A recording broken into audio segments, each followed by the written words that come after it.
The problem is not that people aren't paying enough taxes. People are paying on average, if you take all the taxes taken at all levels of government, divided by the number of households in the U.S., it's about $31,000 per household.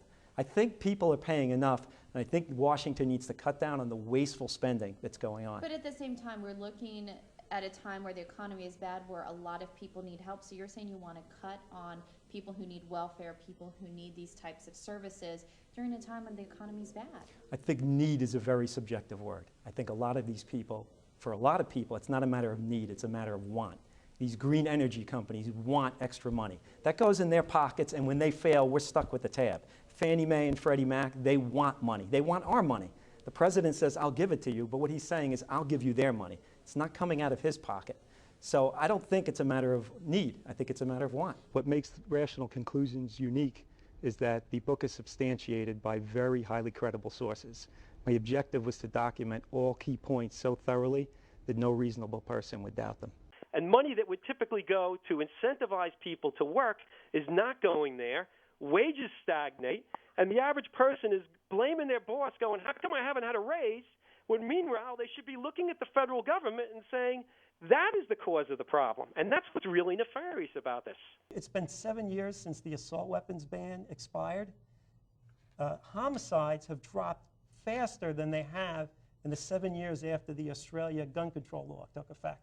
So again, that doesn't mean necessarily that one action is more effective than the other. It just means this is a very complicated issue, and a lot of people make simplistic assertions, and the press is as bad at this as politicians and as individuals, activists, and say, well, look at this. This was a tremendous success, and really the data doesn't show that. And what we aim to do with Just Facts is get the data out there and let people make their own decisions and realize the caveats that are inherent in all of this. And both sides do this. We're with tonight one of the best men in America in terms of making the complex very simple.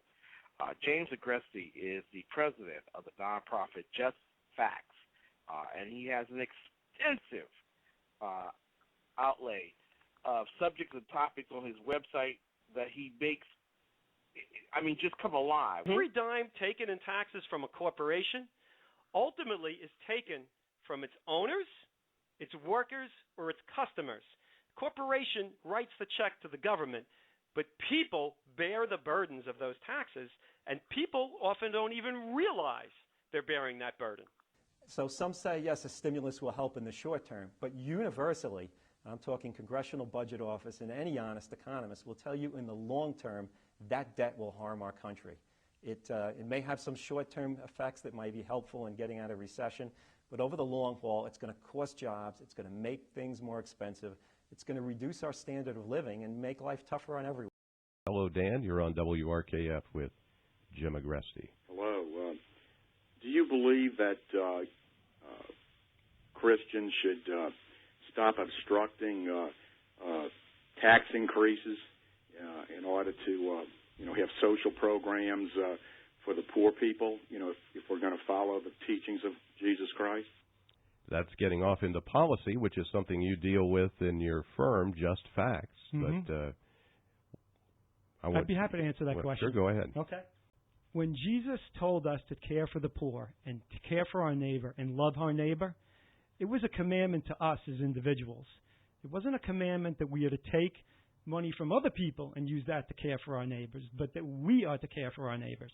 I'm not a prognosticator. I cannot tell you what Congress is going to do. What I'm telling you is the facts show they should do something.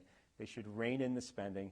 Just as a household needs to keep their budget in bounds, so does our government. And to think that we can get away with it because it's the government is a fool's game. It has very real consequences.